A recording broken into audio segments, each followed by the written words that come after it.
So today's discussion topic is structuring React application for scalability. So most of the time when you start a project with React Native or React in general, Mm. there is a question in mind that how should I structure my project and how should I place my files and kind of questions. So we'll be trying to answer those questions in this webinar. So before starting, my name is Sai Prasad. I'm a co-founder and director Technical Education Labs Private Limited. It is a company, software and hardware IoT company that's based out of Bhubaneswar, and I work uh, on full stack engineering solutions. I have 4+ years experience in React.js and React Native development, both for web application and mobile application. And I did work for web applications and mobile application for Android. I'm basically I do build hardware firmware, and apart from Django, Python, React.js, React Native, I do work on a bit of DevOps part of our company, and some of the technologies include Docker, Kubernetes, and stuff. And currently, I'm trying to learn Golang. So far, so good. So, anyways, so Sai, we sorry to basically build interrupt, app. but your voice is Yeah. breaking in between. Okay. Shall I increase the volume? Is it No, okay? no, it's not about the volume. It's like I kind of lose you in between, and then you come back again. So I'm not really Okay. sure if that's my internet issue or your internet issue. I don't know. I have a pretty stable internet connection here. Okay, Okay, let's continue. Let me know if you face any issue. sure. You might have to tell again about your Golang experience because I missed it. Okay, so about Golang, I'm pretty newbie to it. So let's see how it goes. I'm basically experimenting with building command line applications and web application based out of Golang. I heard that it has good scalability and performance as compared to Python because it compiles the code down to machine language. So Hmm. there's a lot of performance improvement in Golang. So let's see how it goes. I'll definitely share it across the community. So how is the Right. community of Golang? Community is pretty big. They have a lot of support and a lot of libraries also available. Hmm. And unlike our C++ counterparts, Golang has a built-in web server built right into its core functionality. Okay. So you can use the HTTP module and get your web server soon, starting as soon as possible. And they do support routing and functions. If you know C, then they have structs, and it's kind of hybrid between type diffs and struct when you compare with Golang and C. Right. So it has a lot of syntactical changes as compared to C, but overall it's a pretty good language, and I guess it do not have a steep learning curve. You can relate easily. They have a pretty good community there. Yeah. Nice. So okay. So coming back for React.js development, we have very common stack available here. Like we basically build a React.js application either using a create React app CLI, or we use a Webpack based configuration, right? So, anyways, we do have Redux, CSS, uh, something like React Native or React Router DOM for navigation purpose, and we do have a lot of APIs to be integrated in the web application. So, these are the two common stack that we use, right? So, the problem that we face is once we are ready with the stack, we are decided upon that we are going to use this library. We have experimented everything. Now, when you start building the production application, uh, the common question is, how do I structure my whole React.js project? Because React.js does not, it is not actually a framework, it's a library. So they do not recommend or give a boilerplate, something like that to you to follow a particular pattern. But there are conventions that we'll be discussing in this session. So, why is maintaining a project structure important? So, first of all, if you are working in a team, if you do not have a structure predefined, then probably your team members will get confused. So, it improves easy understanding of the code and its structure. Like if a newcomer comes in and you just explain the structure to him, he'll be able to figure out that okay, this module could be in this folder. So this kind of understanding, that becomes very easy when you structure a project with a definite structure and using a convention, right? Then you end up with less clutter and more workable code than if you throw everything in a single folder. That would be a real pain afterwards. When you have 2 to 3 files, there's no issue with that. But when your project grows, then the problem starts. Then if you have a lot of files and you do not maintain a structure, you will spend a lot of time searching for the files and functions or classes that you defined, rather than working on the feature that you are trying to develop. So that is one thing. And when you create a particular structure, then easily your productivity does improve, right? Because you can easily search, you can easily infer, you can easily figure out what files are where, and these kind of things generally improve your productivity in your work environment, right? Right. Also, like a lot of Yeah, times, what happens is when you have an idea in mind and you want to implement it, or let's say you want to build a correct, feature, then you don't want to spend time on figuring out what is the best way of structuring my project, or how should I right, uh, group my files and group my folders and all. You just want to implement that as right, soon right. as possible, right? So Correct, correct, and yes. later on it becomes a pain to restructure those projects if it becomes big. Right, right, right, right. That's very true. Yeah. So initially, if you have a structure in mind, then it will be very easy for you to go forward. And if you do not, then also we have remedies listed in this presentation. Then we'll see that. Right. So, so what are the two ways or two common ways to structure a project? So it could be based on the type that you are writing. So type here means, is it a component? Is it a utility? Is it an API? Is it a Redux action? Is it a reducer?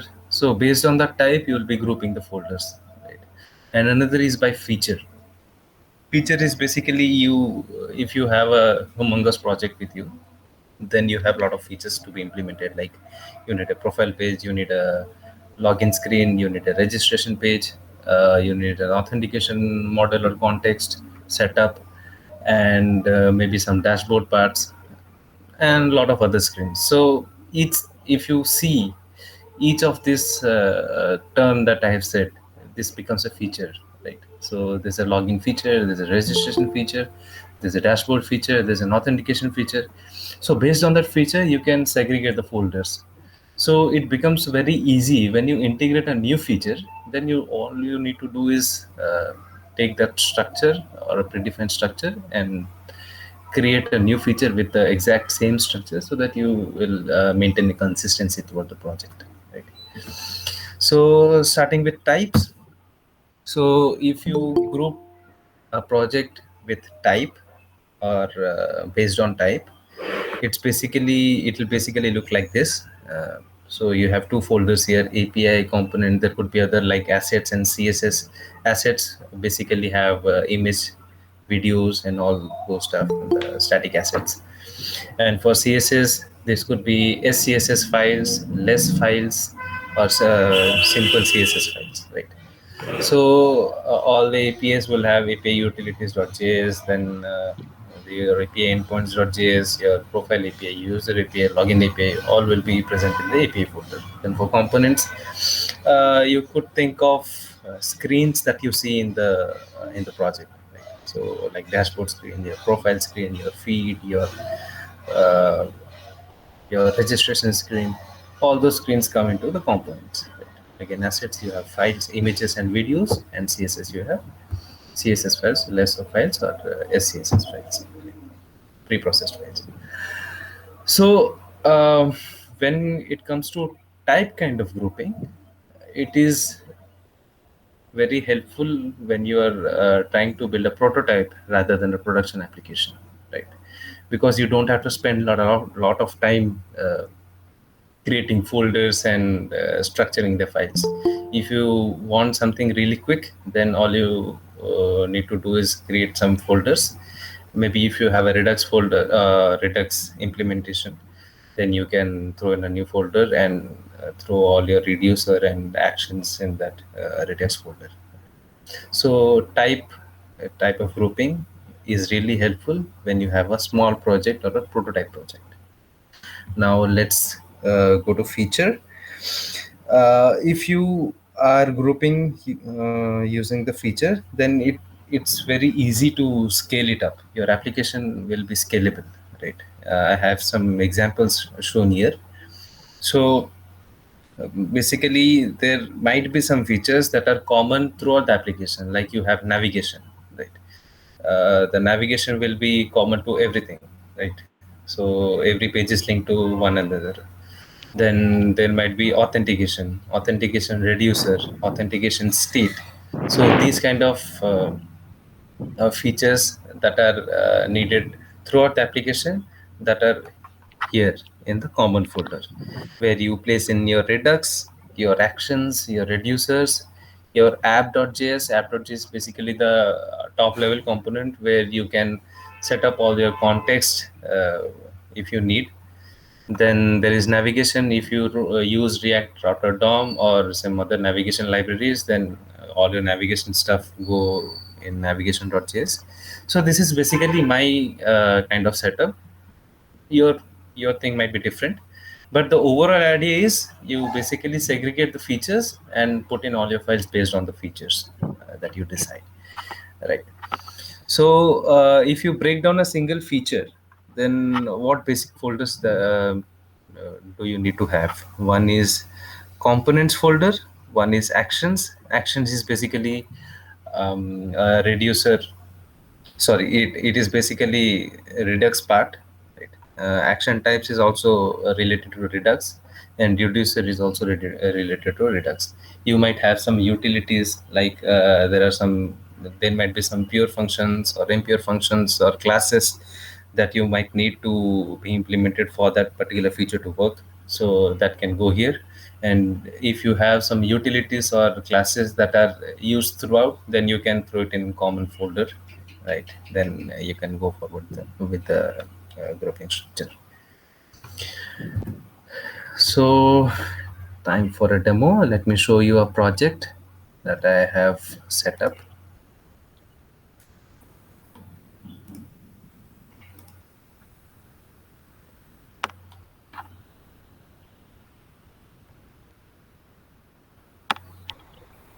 Please let me know if you have any questions in middle. No problem. So this is one of our management project, right? So if you see the file structure, the overall project is set up in the SRC folder, right? The root folder will have all the package.json Can or you the can you configuration zoom file. in a bit? Sure. Is it visible now? Ah, yes, nice. So if you have some configuration files like related to ESLint, or is it related to Babel configuration or Webpack configuration, that should go in the root folder. So if you open the folder, so all your configuration files should go here, right? So whatever project related files are there, you will need to add it to SRC folder, right? So we have a feature folder here. We have library image folder here where you throw in all your images. You have library folder here where you might have API integrations to be done or API endpoints. I prefer to structure my APIs like this, where I have a common function, just like, yeah. So this is a fetch API function where I generally have all the parameters set up. Right, you have URL, you have headers, you have method, you have body, and then you have success callback, failure callback, error callback, and response type. So all this type of parameters that you basically need to call an API, we basically set up a function, and based on the method, if you might want to pass the response body or not, that depends, right? So once you set this up, then all your endpoints will be defined like get organization. This is an endpoint. That is basically a function defined. You get all the the API endpoint related as a parameter. Then you call the fetch API function. So these become all these functions are basically pure functions. They are not using uh, any variables or functions from the outside of this file particularly, right? It's actually a hybrid function, not a pure function, because you have fetch API that is defined in the same file, but it is not being passed as a parameter somewhere. Yeah. So pure function is something where you whatever values that you take in as a parameter, you process it and then you return. That's it. You shouldn't be using any of the outside functions or classes or variables, nothing. So that's basically a pure function. This is a hybrid function. Okay. So let's say for a pure function, if I Mm-hmm. am taking a function as a parameter, right? Okay. And I Yeah. want to execute that function, which I'm getting as in the parameter. So then Yeah. will it be still called a pure function? Yes, it is a pure function. If in this case, this is a success callback, this is a failure callback, and the error callback. So whatever functions that you are passing, these are all functions, right? Hmm. But these functions are being called. So you're not using any external functions outside of this function. So you're using whatever parameters that are passed in, you're calling that function only. So that will be a pure function. But in this case, this is not a pure function because I'm using fetch API that is outside of this particular scope. Got it. So if you had taken fetch API as a parameter again, then it would have become a pure function, is it? Pure function. Yes, yes, Okay. yes. Again, we have other constants like an array which has all the countries and the country code. Then we have some security related function. This is basically in base64. This is a pure function, by the way. So you have the parameter inside, and you process all this, and you return the base64 encoded string. And if you have, or if you need any validators, you can throw in the library, or this could be any other file folder. So based on your use case, you can name it whatever you want. Then you have styles. You throw Also, in your a styles lot in of this. Yeah. newcomers, right? Sorry to interrupt. Sorry. Yeah. No problem. Yeah. So a lot of newcomers, they kind of have a doubt in between Mm-hmm. in getting the differences between util files and library files, right? They sometimes don't know Okay. if I am to put this file in the utils folder or if in the library folder, because in a lot of projects you will see both the lib folder and the utils folder are present. So Right. is there a standard definition of a utils folder and a lib folder, or it's just depends on your team or depends on whoever is maintaining that project? So basically, when you talk about library, it is something that you're using third party, Hmm. right? If you copy paste a file that is coming out from a third party, then it is basically a library function. That could be your external project as well. But utils are basically files or functions or stuff that you wrote for yourself to make the code work, right? That is my definition actually, but there is no standard definition that differentiate between a util function or a utility or a library, right?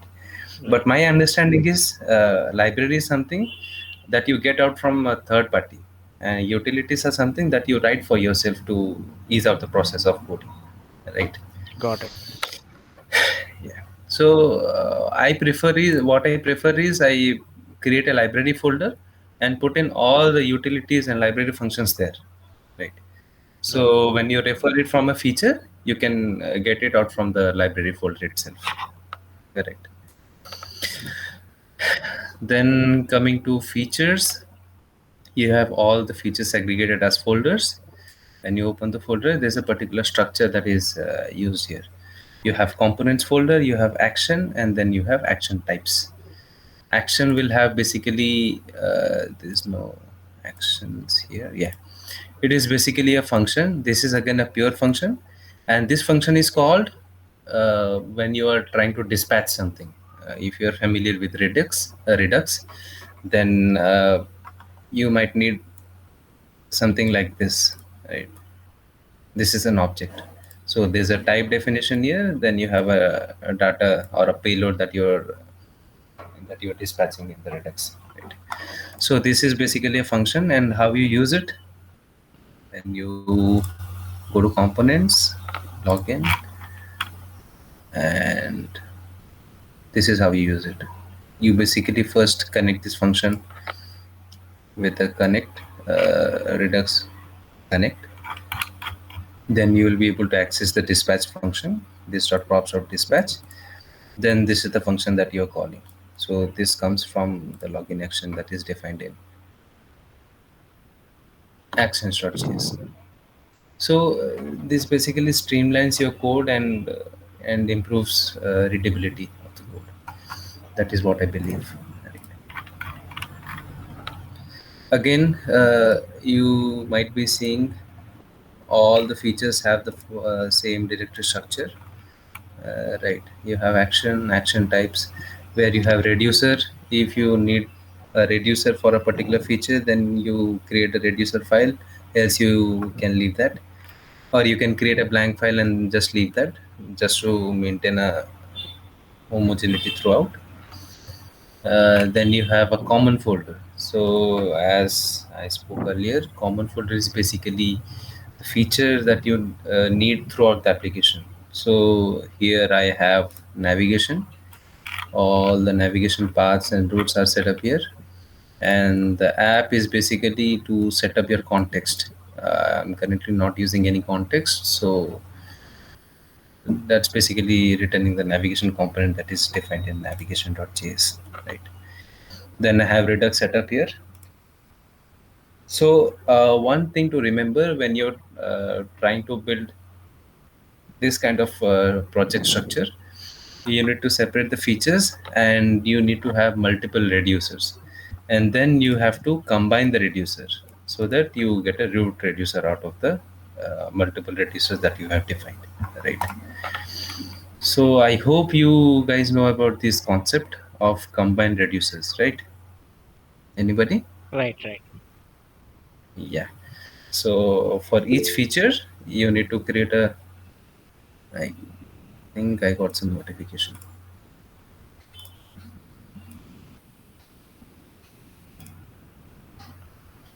Okay.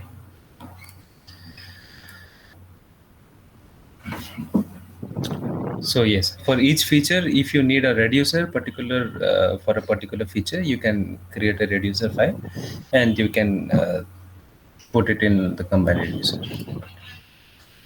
So overall, this is how you should use the feature-based grouping. You basically create a feature folder, then you define all your features in each folder. Then for each folder, you have a structure like components, where you throw in all your components here, UI related things. Then you have action.js, that is redux based. If you're using something that is not redux and some other frameworks or libraries for state management, then those kind of files can go here. And you have a utility file that is particularly for this feature to work, then you can put a utility file here, just like this. Yes.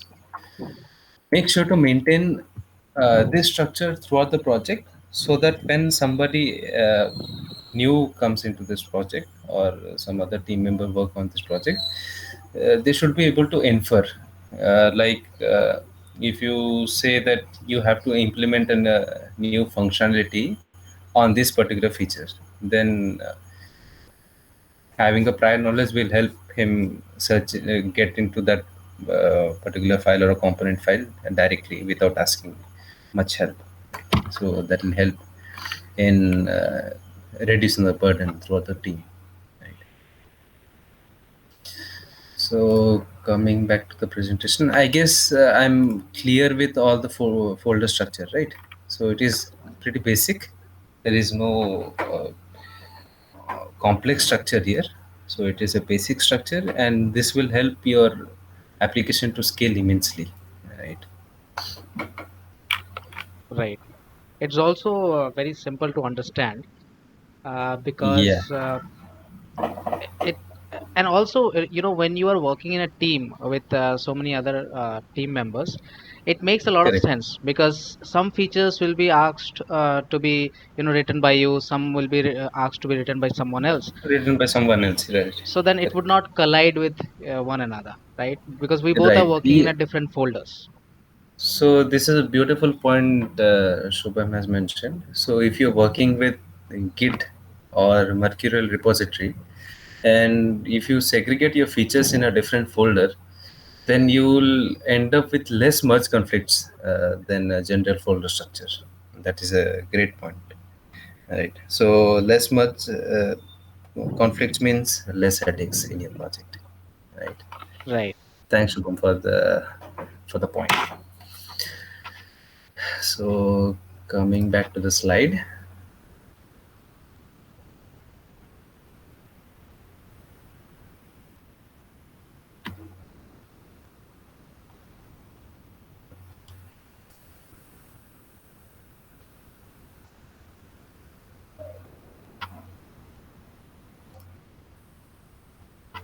I guess it is visible. Yeah. So, what are the basic difference, and when should one use what kind of folder structure? So, for the type-based grouping, if you have small projects, if you are working on some prototype, you need to start quickly and get this project done, and you have very little less files, maybe 10 to 15 around files to work with. And for these kind of scenarios, you can use type-based project grouping or type-based structure. And the upside of this kind of grouping is you have less boilerplate, so you don't have to deal with a lot of folders here, right? And the downsides are it is not easily scalable. Your the folder that you are working with will become pretty big when you get to the end of the project. And for the large projects, yes, it is not maintainable, right? For feature based grouping, it is pretty much required in large projects and production grade applications. You do have more boilerplate code to be written, like you need to create a lot of folders and files.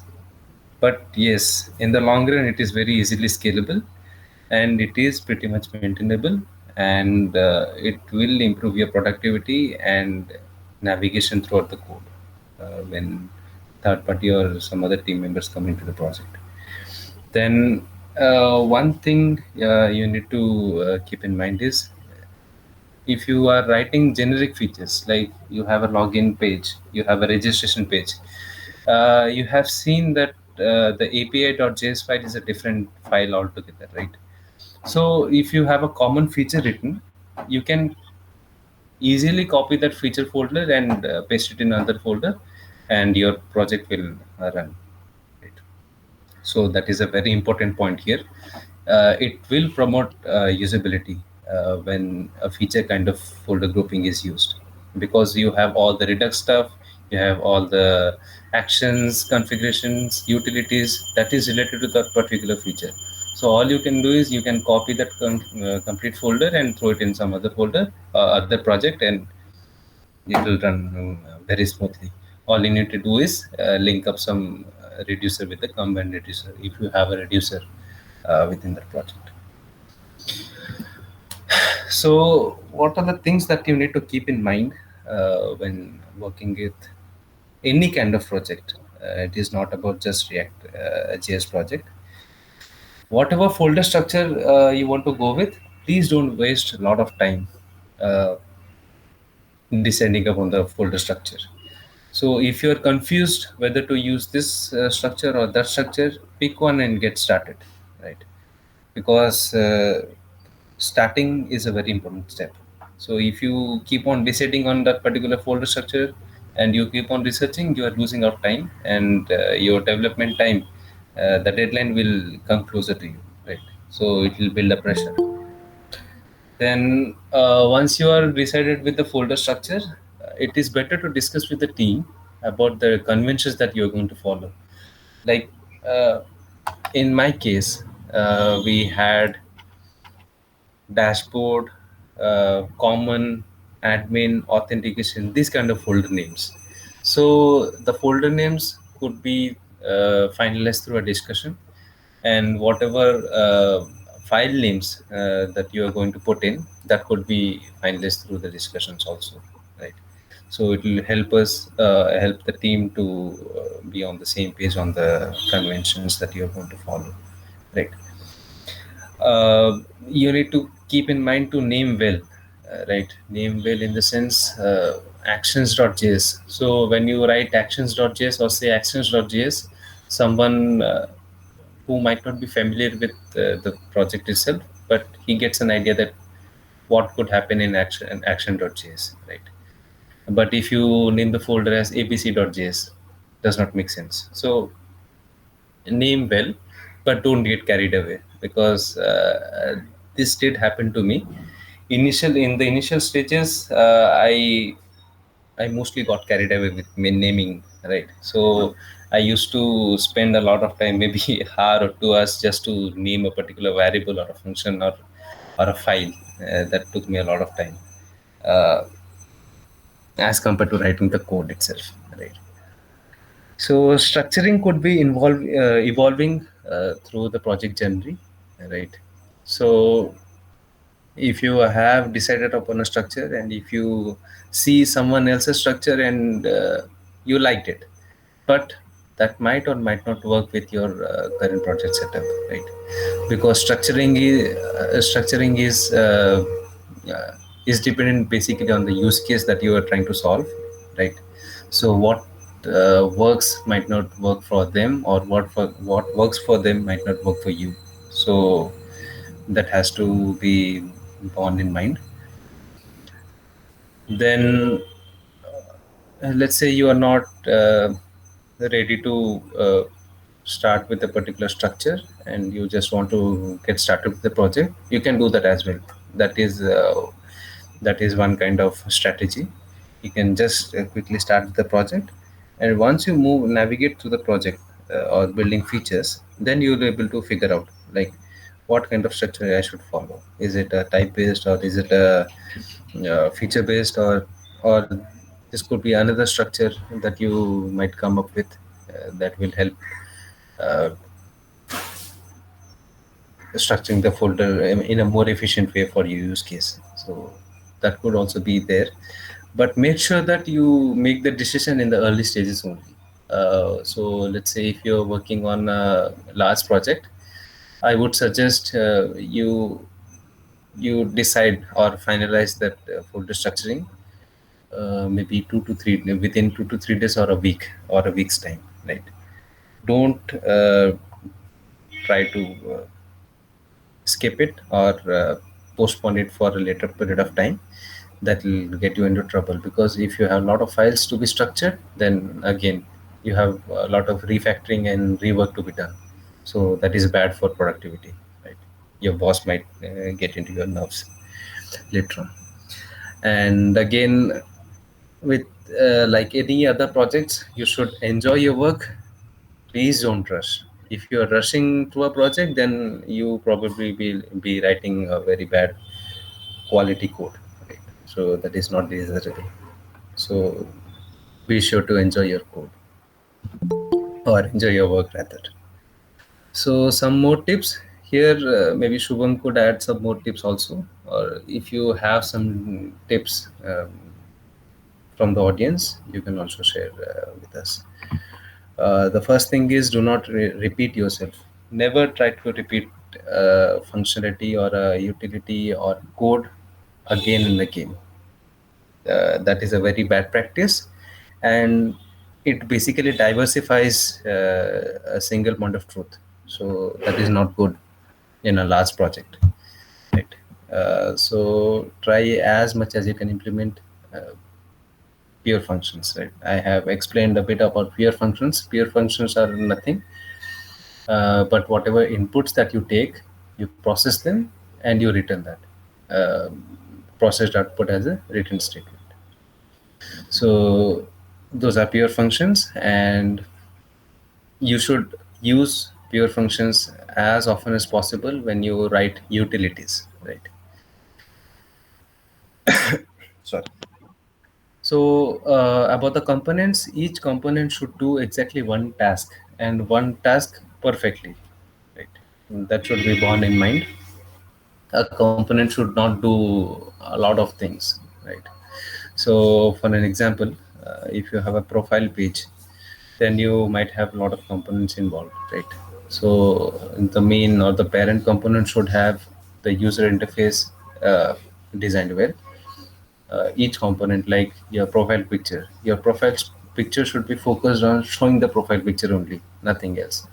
Then let's say if you want to add an edit button, you can layer that component with another component, so that when you hover over it, you will be seeing a button. So that should be another component which will have the profile picture component as a child.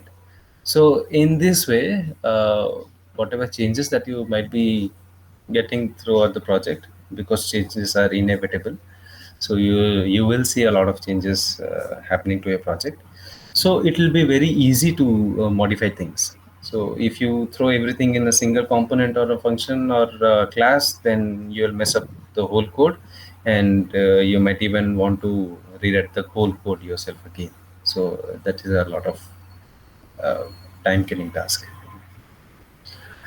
So again, for Redux users, this is a, I don't know uh, how many people are talking about it, but please do not use Redux everywhere. Redux is meant for store management or state management. So if you have a state that you need throughout the project, for example, your access token, your access token is needed throughout the project. So the token should be stored in a reducer, right? And that should be stored in a local storage, so that whenever a page refreshes, or if a particular component wants it, then they can pull out from the props. But if you have a particular file, let's say projects functionality, right? You have XYZ project, and after two seconds, you might see that that particular table or the projects that you see, that might differ. So on every page load, you basically have to fetch the projects list from the API call, right? So in that case, you shouldn't use Redux. You should use state of the component, right? Because there's no point using Redux there, because every page load you'll be updating the state itself, right? So again, you don't use that particular state in any other parts of the project, so there's no point of storing it in Redux, right? It'll only increase the complexity of the project, nothing else. And one point is, use Redux store and connect with components when a particular data is needed in more than one place. So if it is needed, if a particular data is needed for more than one place, then you should keep that in Reducer or Redux, or else you should directly use states, right? So one of my point of view is about class-based components and hooks.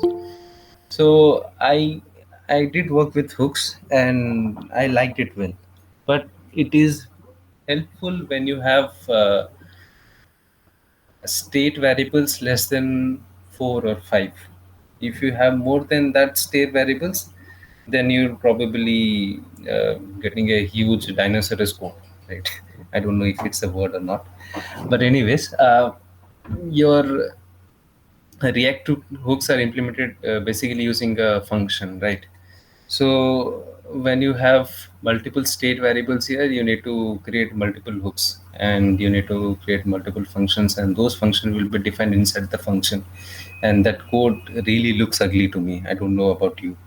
So I prefer if there are more than 1 to 4 kind of state variables, then I prefer using class components rather than uh, hooks or function based components. So these were some of the points from my side. Shubham, if you want to share anything else. Yeah, so I kind of agree with you on the hooks part, right? So Yeah. when it initially came, it was just everyone's kind of agenda that no, you should only use functional, you should only use functional, right? Because it is more efficient, or it is something that it is something that. So the thing is, Mhm.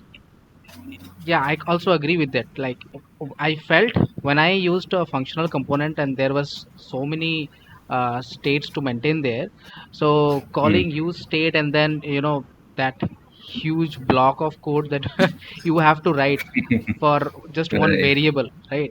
So that's kind of a Correct. pain, to be honest. Right. Right. So you'll get a component did mount or component did update functions right in the class component. Why not use that? Right. Right. Yeah. So I guess these were the points from my side. If you have any questions, then we can discuss. Yeah, if anybody has any questions. Hello. Yes, I have one question. Not related to this, but related to Redux. Like Sure. recently, I found a new tool that is Redux Toolkit. Do you have any idea about it? Redux Toolkit, I never used it actually. We did kind of discussed on one of the project, right? Mm-hmm. To be implemented by 10, but I never used it. I guess Shubham can help you with that. Actually, I also have very less knowledge on Redux Toolkit, but I believe Mm-hmm. it is something that one needs to use to make their life easier working with Redux, because the concept of Redux is not so easy to understand for a newbie, right? So it might Yes, take a right. lot of time to understand it. So I think Mm-hmm. for those person, Redux Toolkit is why they made it, but I might be totally wrong on that. No, no, that's a good thing you have explained. But I have found quite difficulties while implementing it. So that's why I was asking if you have any idea Right. And also or one have more you thing I tried. want to point, like in any production grade application, I have never seen anybody using Redux toolkit, right? So Okay. that again is a question for me. Like, is it worth it to start working with Redux Mm-hmm. toolkit again? But it makes sense if you're just starting out, because that will help you to get understand through the code. Okay. So one more point I want to highlight. If you can Any implement a idea about function, like? Okay, so yeah. please So continue. one, okay. So one more point I want to highlight is if you have a functionality that you can write it yourself easily, you shouldn't probably use a library for that, right? So I don't know what Redux toolkit solves, but most of the things that you want to do with Redux, if you have a good knowledge or understanding of the Redux itself, you can write almost any functionality in directly in JavaScript only. You don't need React toolkit itself, right? So that could be a reason why production grade applications don't use React toolkit. That could be just another library sitting out there, but no use, right? Yeah, Roshan, you were saying something. yes, I was asking as a front-end developer, do we need the Docker? Sorry. Docker. I'm asking the Docker. Do you have any idea about it? Okay, Docker. So Docker is not actually related to front end or back end or something. It is basically related to deploying your code, right? So actually, if you want to run a project on Docker, you could run. If you want to run your project directly on a machine, that also possible. But why Docker is used is because of its scalability, right? So if you have containers, you can spin off a lot of containers and set up a load balancer in front of them, so that you can horizontally scale your production system. So that is why Docker is used. Yes, answering your question, if you want to implement Docker with your front end development or front end application, you can do, but that's upon you or your team. Yeah. So, is it worth learning it as a front-end developer? If you ask me, then that actually depends on the use case, right? So let's say if you're managing a server yourself and you don't know about how many users are going to hit your server, then you probably might be setting up a Docker container for a single virtual machine or a single VPS. Then if your load increases, then you can set up a load balancer and set up multiple Docker containers throughout multiple virtual machines or VPSs. Then you will have a scalability control over yourself, right? But if you don't want to manage all those things, then you can simply use AWS Amplify, one of the application hosting service from AWS, or Google has Firebase for static storage. So whatever uh, the build files that you get out of front end application, those are basically static files. Those are nothing but JavaScript files, CSS, HTML, images, videos. All those files are static files. Yeah, so you can host it anywhere. So that really depends on your use case again. Yeah. Okay, Any more questions? not from my side. Hello. Okay. Hi, Rishabh. I have a question. Like I've recently started freelancing, so I want to Okay. know like how to exactly deploy a app. Like if I deploy some React app to Netlify or Firebase, like do I have to do something else to make it run better? Like if there are lots of users, 100, 200, like do I need to do some other things? So, when you're talking about Netlify or some other third-party applications, so if you have initially less number of users, you can get away with using the free tier. But if you are expecting more users, then I would suggest using a specialized uh, toolchain for that. Maybe AWS Amplify, or if you have a VPS yourself, then you can set up with high bandwidth and uh, maybe T3 containers, where you can scale up your performance Okay. depend on the load, right? So your question is basically to how to host a particular application, right? So again, this depends on scenario. So if you expect less number of users, and if number of users are less, then you probably will use limited bandwidth. Then you can use free version of all the free solutions available like Netlify or Firebase. And if you are expecting a lot of users to get into your site, then you may want to scale it up with AWS. Right. All right. Thank Yeah, Yeah. So something similar to that. I had one more doubt. sure. So when we develop this application, right? Like let's say a React application, we have all those project structures, folder structures, and everything. Mm-hmm. Correct. And we might also have some environment variables, right? Something that will Mm-hmm. be stored in environment variables. So Okay, so that one part I have missed out. Let me show you.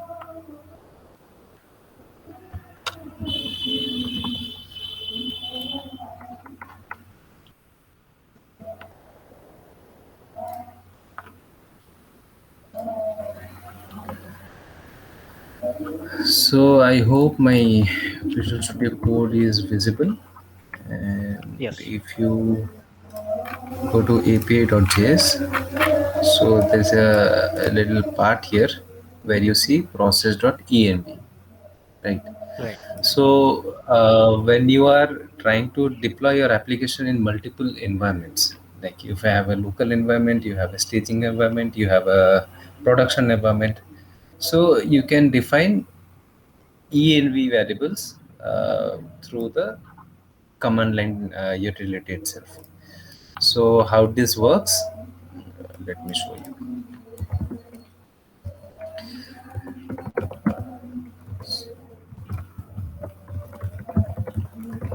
Yeah. So React gives us node underscore env by default. So when you run this command npm build, npm run build, you will automatically get node underscore env set to be production. So all your configuration related to production can go in this condition, right? But if you have a local environment setup, then your node underscore env would be local, or you can define your own environment variables using react underscore app, then underscore whatever env variable you want to show. For example, let me just run this application. Let's say react app env equals to staging. So staging one of the condition present here, and you can run npm run.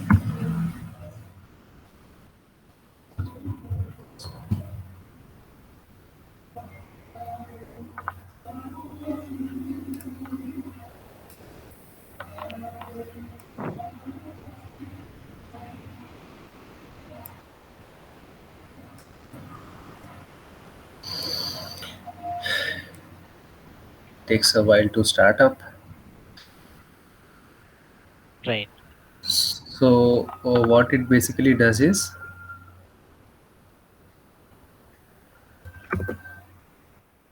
so I have put in a console.log statement here, so you will be able to see the console.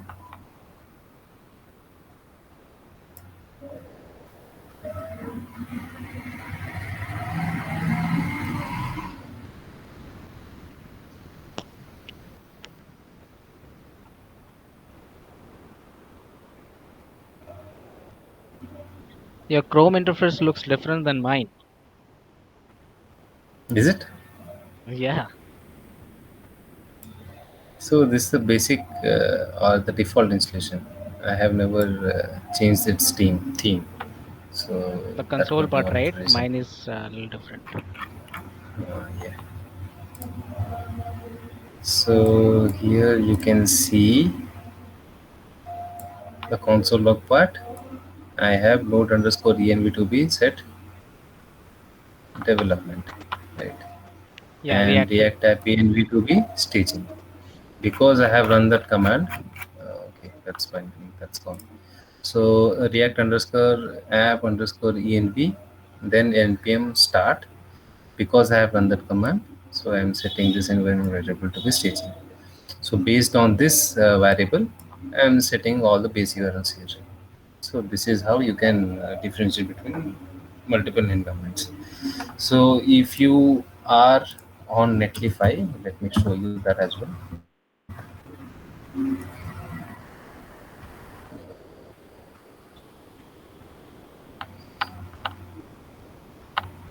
So if you go to into the application part, And if you go to site settings, you have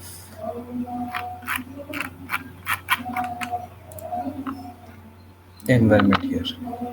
You can add your environment variables here. New environment variable. Let's say you want to set it up to production. So React underscore app underscore env and set it to production. So this is similar to running that command that we wrote. React underscore app equals to underscore env equals to staging. So this is the same thing. So in whatever deployment environment that you're working, you can use this environment variable to use the different settings that are present in the application. Right. So basically, by default, uh, if you are just running React, we can just access environment variables using process.env. We don't have to install Process.o, anything else. yes. No, nothing. You know, you need nothing.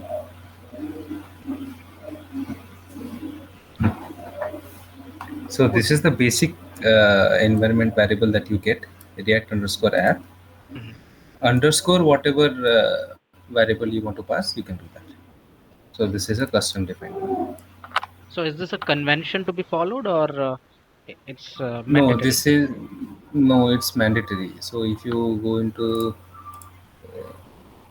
React.js documentation,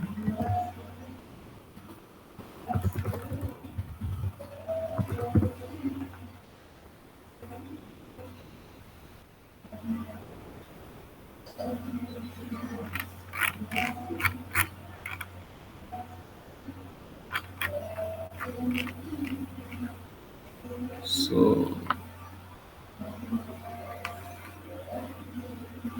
so it is clearly written here. Your project can consume variables declared in your environment as if they were declared locally in your JS files.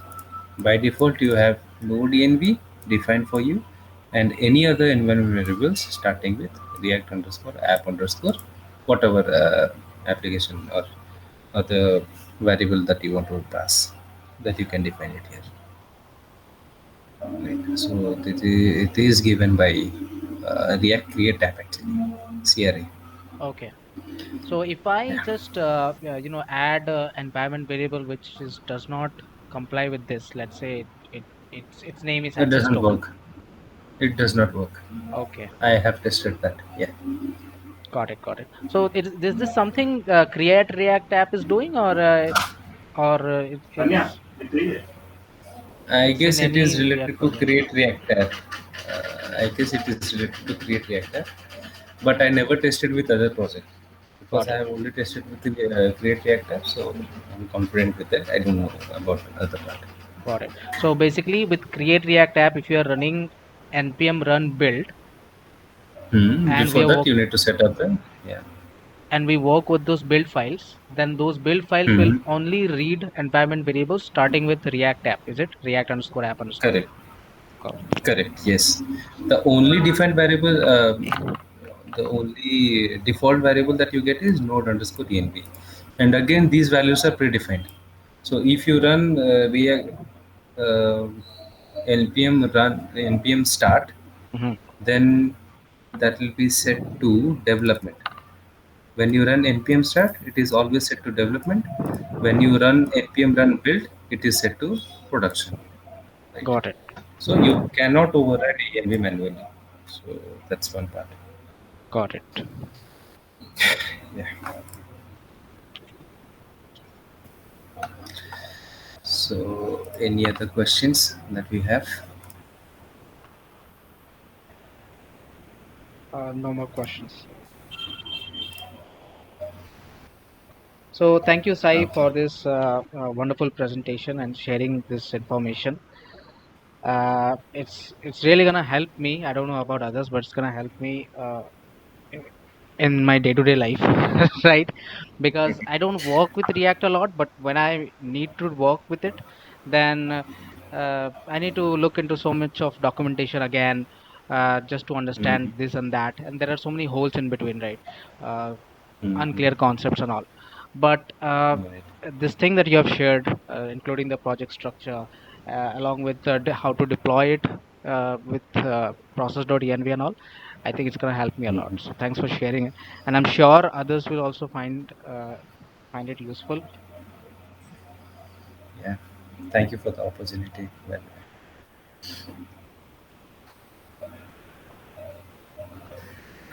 I'm glad that is helpful for all of you. Yeah, Okay. I guess we can conclude this webinar now. yeah. So we're going to wrap the call now. Um, no more. Any more thoughts? So any more sessions do you want to see on any other topic? Yes, related to interview preparation. Sorry, related Like to Okay. Interview preparation. interview preparation. Like interview nowadays, preparation. Okay. yes, like nowadays, many companies ask about DS and Algo as a Mhm. front end developer also. So finding quite difficulties on it. Okay. Okay, we can plan a call. That won't be a webinar as such, but it'll basically a discussion kind of a session Right, where right. Yes. everyone will be putting all the points I think it's and we a very can good discuss topic questions. you said, because recently I gave a lot of interviews before switching to the new job, right? So I think I can share Mhm. some inputs on that. What are companies asking in 2021? So yeah, so we're gonna do that soon. Yes, that will be helpful. Okay then. Thanks everyone for attending this. Thank you, Yeah. Saim Sunil. Thank you, Sai. Thank you. Thank you. Thank you. Thank you for joining. Thank you for giving your time. Thank you, Navid.